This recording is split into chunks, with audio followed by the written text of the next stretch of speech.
واحدۃ، انت ذات طلقۃ واحدۃ، تو ایک طلاق والی ہے، ذات والی۔ پھر یہاں پر بھی ایسے کیا، یہ طلاق واحدۃ صفت ہے طلقۃ کی، موصوف کو حذف کر دیا، اور موصوف کا جو مضاف ہے ذات اس کو بھی حذف کر دیا، تو اس کے موصوف کو بھی حذف کر دیا اور اس کے موصوف کے مضاف کو بھی حذف کر دیا، اور اس کو اس کے مضاف کے قائم مقام بنا دیا، مجاز بالحذف۔ اس لیے یہاں پر بھی دونوں اعراب جاری ہوں گے، اس کا اپنا اعراب بھی جاری ہوتا ہے اور وہ مجرور ہے، لہذا انت واحدۃ، اور یہ جس کی جگہ قائم مقام ہوا ہے، جس کی جگہ آیا ہے، تو اس کا اعراب بھی جاری ہو سکتا ہے، اور وہ ہے ذات مرفوع ہے، اس لیے مرفوع بھی ہو سکتا ہے انت واحدۃ۔ اور مرفوع کی وجہ سمجھ میں آ گئی؟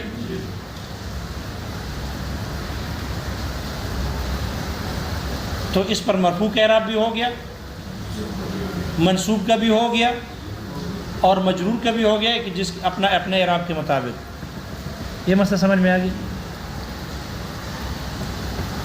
اب چاہے تم یہ کہو کہ موصوف کو حذف کر دیا اور اس کے مضاف کو بھی حذف کر دیا، اس کے مضاف کے قائم مقام بنا دیا، چاہے یہ کہو کہ اس کے موصوف کو حذف کر دیا اور اس کے صفت کو موصوف کے قائم مقام بنا دیا، پھر عبارت ہو گئی انت ذات واحدۃ۔ پھر اس کے مضاف کو بھی حذف کر دیا اور اس کو اپنے مضاف کے قائم مقام بنا دیا، چاہے اس انداز میں کہو یا چاہے موصوف اور مضاف دونوں کو ایک ہی وقت میں اڑا دو، ٹائم کم ہے ایک ہی وقت میں اڑا دو، مرضی آپ کی ہے۔ کوئی بات سمجھ میں آ گئی؟ مرفوع کی وجہ یہ ہے اور منصوب کی بھی وجہ یہی ہے، اور بعض نے کہا کہ سکون ہے، وقف ہے۔ شارح کہتے ہیں بعض فقہاء نے یہ بات کہی ہے کہ جب یہ مرفوع ہوگی نا، انت واحدۃ کہیں گے، تو پھر اس میں نیت کی ضرورت نہیں ہے، چاہے شوہر طلاق کی نیت کرے یا نہ کرے، ہر حال میں اس سے طلاق واقع نہیں ہوگی، اس سے طلاق واقع نہیں ہوگی۔ اگر ہم مرفوع پڑھیں گے تو چاہے شوہر کی طلاق کی نیت ہو یا نہ ہو، اس سے کسی بھی صورت میں طلاق واقع نہیں ہوگی، کیونکہ واحدۃ کا معنی ہے کہ تو خاندان میں ایک ہے، تو یکتا ہے، بے مثال ہے، تو اس سے طلاق واقع نہیں ہوگی۔ اور اگر منصوب پڑھیں گے تو اس سے ہر حال میں طلاق واقع ہوگی، شوہر کی طلاق کی واقع کرنے کی نیت ہو یا نہ ہو، اس سے ہر حال میں طلاق واقع ہوگی اگر منصوب ہو پڑھیں گے۔ کیوں؟ اس لیے جب منصوب ہوگی، اس کو منصوب پڑھیں گے تو یہ واحدتاً ہوگی، اور یہ منصوب ہے، لہذا یہ ضرور بھی ضرور مصدر کے لیے صفت ہے، اور مصدر بنی ہے طالقن سے، تو اس کو ہم جب لائے ہیں منصوب، تو یہاں اس کے عامل طالق کو بھی حذف کیا اور اس کے صفت موصوف کو بھی حذف کیا، لہذا یہ طالقن سے ہے، تو اس میں طالق موجود ہے۔ جب طالق موجود ہے تو اس سے ہر حال میں طلاق واقع ہوگی، اس سے ہر حال میں کیا ہوگی؟ طلاق واقع ہوگی۔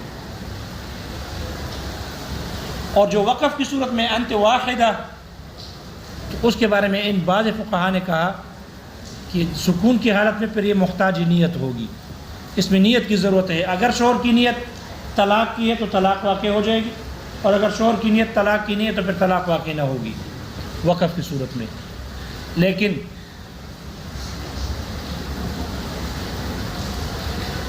صحیح قول یہی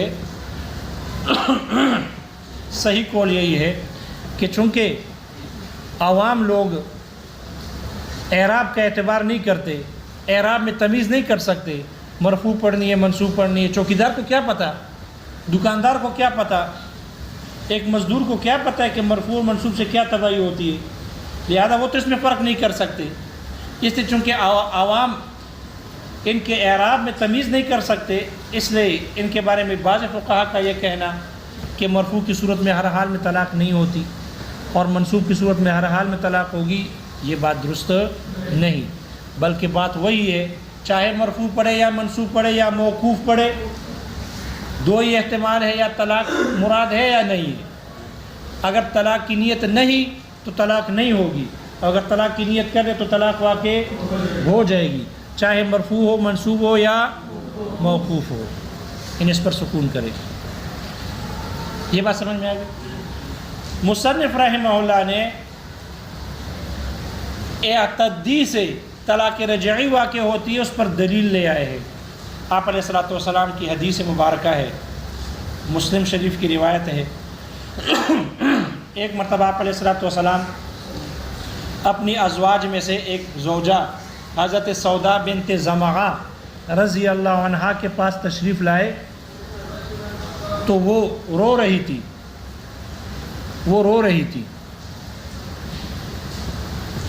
اور کیوں رو رہی تھی؟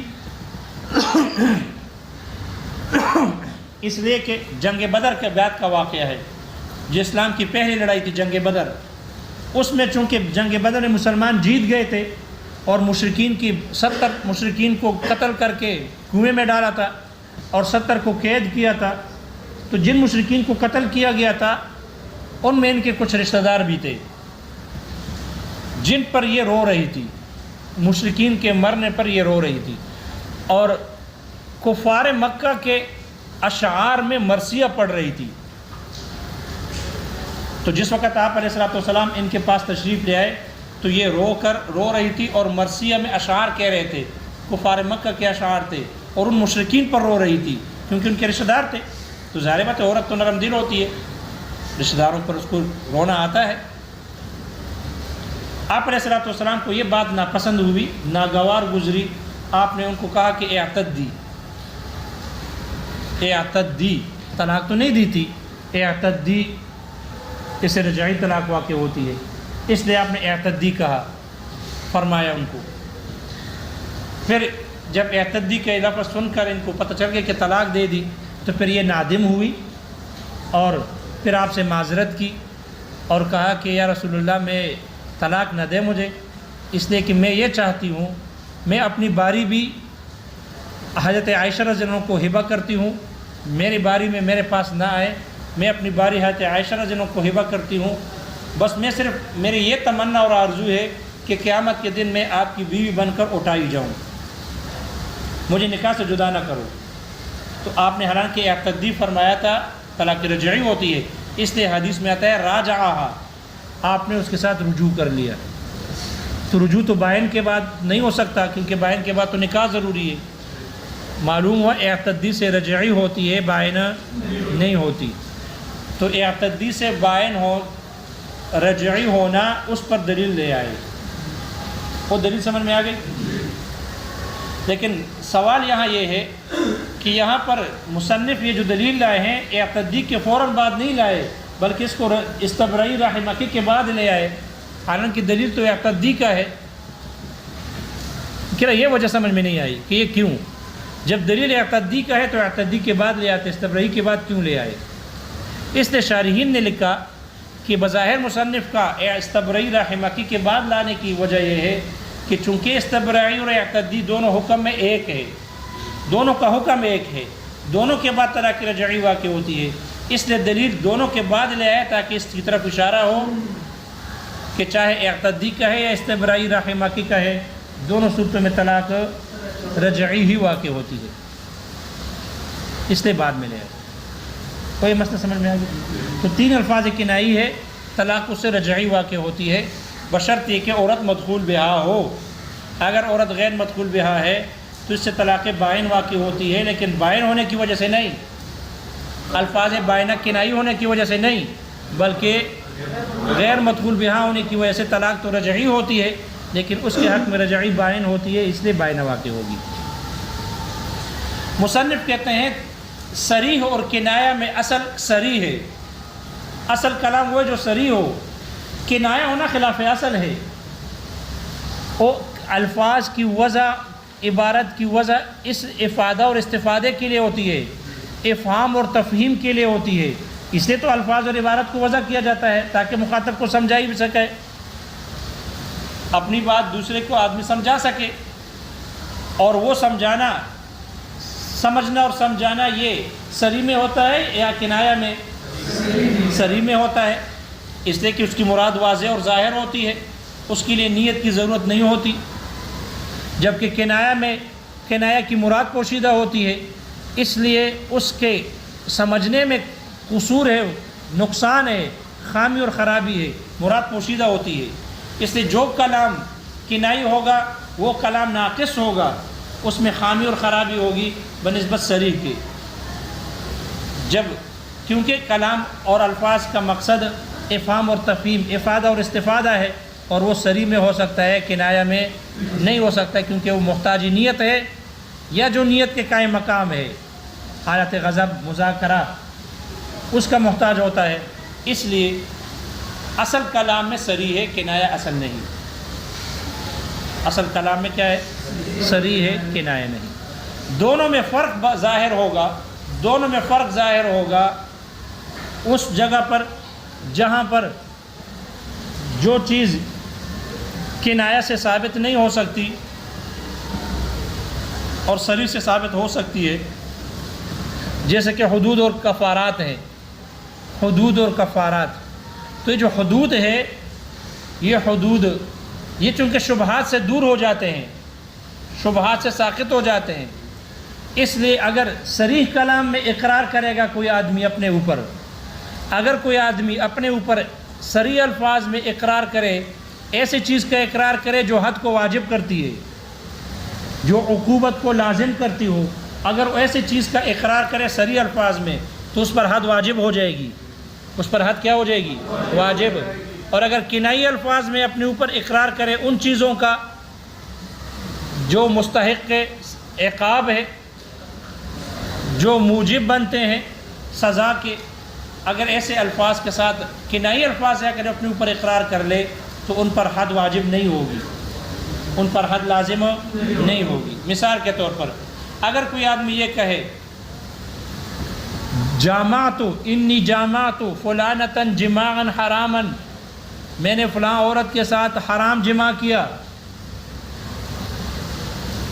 تو جماع تو حلال ہوتا ہے، لہذا اس نے زنا کا اقرار کر رہا ہے لیکن الفاظ کنائی سے، اور الفاظ کنائی میں ایک قسم کی خامی اور خرابی ہوتی ہے، نقصان ہوتا ہے، قصور ہوتا ہے، اس لیے اس سے حد لازم نہیں ہوگی، حد زنا لازم ہو۔ یا یہ کہے کہ انی وطئت امرأۃ فلانۃ، میں نے فلاں کے ساتھ وطی کی ہے، تو یہ الفاظ کنائی ہے، یہ الفاظ کنائی ہے۔ جب تک کہ صراحتاً نہ کہے زنیت امرأۃ یا نکتھا یا نکت امرأۃ، ناک ینیک نیکن، عربی کا نیک خیال کرنا، پشتو والا نیک نہیں، ناک ینیکو سے ہے، انی نکت امرأۃ، میں نے عورت کے ساتھ زنا کیا ہے، ناک ینیکو منا زنا یزنی، اگر یہ دو الفاظ استعمال کرے تو یہ زنا میں صریح ہے، جب صریح ہے تو اس سے اس پر حد زنا لازم ہو جائے گی، لیکن اگر کنائی الفاظ میں کہا ہے تو اس سے اس پر حد لازم نہیں ہوگی، کیونکہ الحدود تندرع بالشبہات، یا آپ علیہ الصلوۃ والسلام کا فرمان ہے ادرؤوا الحدود بالشبہات، حدود کو تم دور کر دو، ساقط کر دو شبہات سے، لہذا اس میں شبہ ہے، اس لیے اس پر حد زنا لازم واجب نہیں ہوگی۔ یا ایک آدمی نے دوسرے کو کہا، اگر صریح الفاظ میں کہا زنیت امرأۃ یا نکت امرأۃ، تو یہ صریح الفاظ میں اس پر تہمت لگا رہا ہے، اس لیے حد قذف لگے گی، قائل پر یا گواہ لے آؤ، اور گواہ نہیں ہے تو پھر اس کے بعد حد قذف لگے گی۔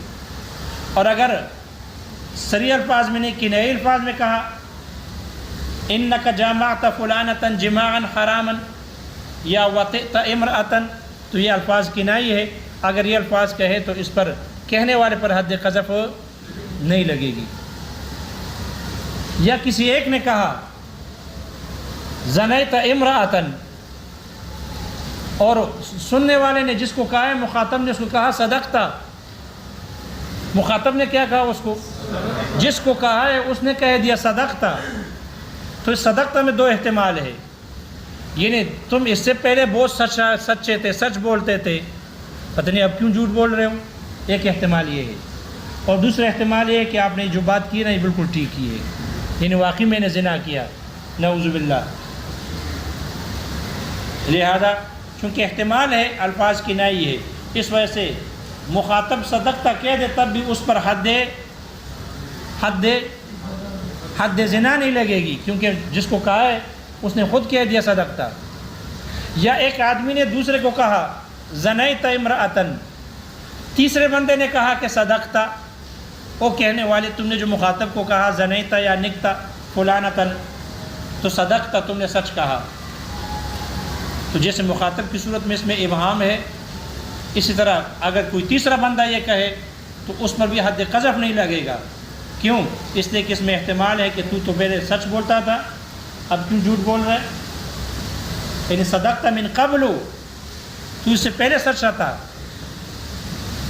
اور ایک احتمال یہ بھی ہے کہ تم نے یہ جو تہمت اس پر لگائی ہے، اس تہمت میں تم سچے ہو۔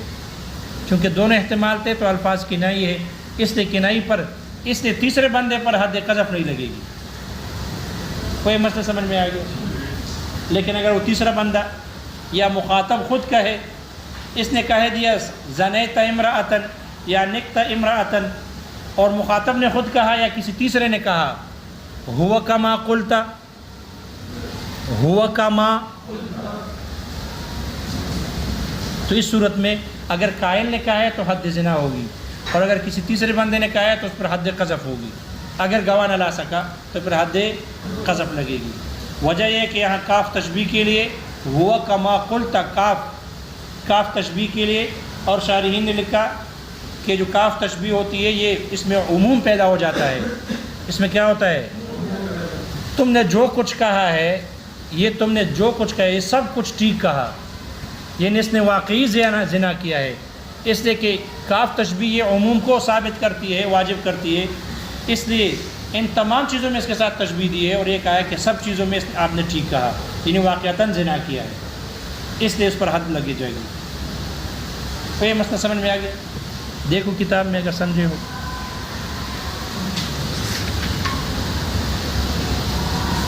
وَكَذَلِكَ قَوْلُهُ اسْتَبْرَئِ رَحِمَكِ، اسی طرح مصنف کہتے ہیں کہ شوہر کا قول استبرئی رحمکی بھی ہے اعتدی کی طرح۔ وقد جاءت به السنت، اور اسی اعتدی کے پر ایک سنت بھی آئی ہے، یعنی حدیث بھی آئی ہے، ان النبی صلی اللہ علیہ وسلم قال، کہ آپ علیہ الصلوۃ والسلام نے فرمایا لسودۃ رضی اللہ عنہا، حضرت سودا بنت زمعہ رضی اللہ عنہا کو فرمایا اعتدی، ثم راجعها، پھر آپ نے اس کے ساتھ رجوع کر لیا۔ وَكَذَلِكَ أَنْتِ وَاحِدَةٌ یا واحدتاً یا واحدہ، يَحْتَمِلُ نَعْتًا لِلطَّلَقَةِ، یہ احتمال رکھتا ہے صفت بننے کی، نعت طلاق کے لیے، طلقتن کے لیے صفت بننے کا احتمال بھی رکھتی ہے۔ وَيَحْتَمِلُ صِفَةً لِلْمَرْأَةِ، اور یہ احتمال رکھتی ہے کہ یہ صفت ہو عورت کے لیے، نہ کہ طلاق کی، عورت کی صفت ہو۔ فَإِذَا زَالَ الْإِبْهَامُ بِالنِّيَّةِ، پس جب نیت سے ابہام دور ہو جائے، کان دلالتاً علی الصریح، تو پھر یہ دلیل بن جائے گی صراحت پر، یہ دلیل دلالت ہوگی صریح پر، یعنی دلیل ہوگی صریح پر، دلالت بمعنی دلیل۔ لا عاملا بموجبہ، یہ لفظ اپنے موجب میں عامل نہیں ہوگا، یہ لفظ واحدتن اپنے موجب مقتضا میں عامل نہیں ہوگا۔ کیوں؟ اس لیے کہ واحدتن کا لفظ کا معنی کیا ہے؟ وحدانیت، ایک ہونا، توحد، یہ اس کا معنی اور مدلول ہے۔ اور واحد اور وحدتن سے طلاق تو نہیں ہوتی، اس سے نکاح زائل تو نہیں ہوتا۔ طلاق اور نکاح کے زائل ہونے میں وحدانیت کا اور توحد کا کوئی اثر نہیں ہے، کوئی کردار نہیں ہے، اس لیے اس لفظ کے موجب اور مقتضا میں پر عمل نہیں ہوگا، اس لیے کسی طلاق واقع نہیں ہوتا۔ ثم الاصل فی الکلام هو الصریح، پھر کلام میں اصل وہ صریح ہے۔ فاما الکنایۃ، رہی کنایا، ففیہا ضرب قصور، تو اس میں ایک قسم کی قصور ہے، کمی ہے، نقصان ہے، خرابی ہے، خامی ہے۔ من حیث، اس حیثیت سے، انہ یقصر، یہ قاصر ہوتی ہے، عن البیان، بیان سے، بدون نیت کے بغیر، یہ نیت کے بغیر بیان کرنے سے قاصر ہوتی ہے۔ وظہر ھذا التفاوت، اور ان دونوں کے درمیان یہ فرق ظاہر ہوا، فیما، اس صورت میں، ان چیزوں میں، یدرأ بالشبہات، کہ جن چیزوں کو شبہات سے دور کیا جاتا ہے، حتیٰ یہاں تک کہ ان المقر علی نفسہ ببعض الاسباب الموجبۃ للحد، اپنے اوپر ایسے اسباب، بعض اسباب کہ جو اسباب حد کو واجب کرنے والی ہے، اپنے اوپر اس کا اقرار کرنے والے پر، اقرار کرنے والا ما لم یذکر اللفظ الصریح، جب تک کہ وہ صریح لفظ ذکر نہ کرے، لا یستوجب العقوبۃ، تو یہ حد کو واجب کرنے والے بعض اسباب کا ذکر کرنا، اپنے اوپر اقرار کرنا، یہ عقوبت اور سزا کو لازم نہیں کرتی، یہ واجب نہیں کرتی، مستحق نہیں ٹھہرتا اس سے، لا یستوجب لا یستحق، عقوبت کا مستحق نہیں ہوتا اس سے۔ اور یہ مسئلہ سمجھ میں آ گیا؟ یہاں 3 تقسیمات الحمدللہ مکمل ہو گئے۔ وہ تقسیم الرابع پھر اگر کل کا دن ہوتا تو کر لیتے، لیکن کیا کریں۔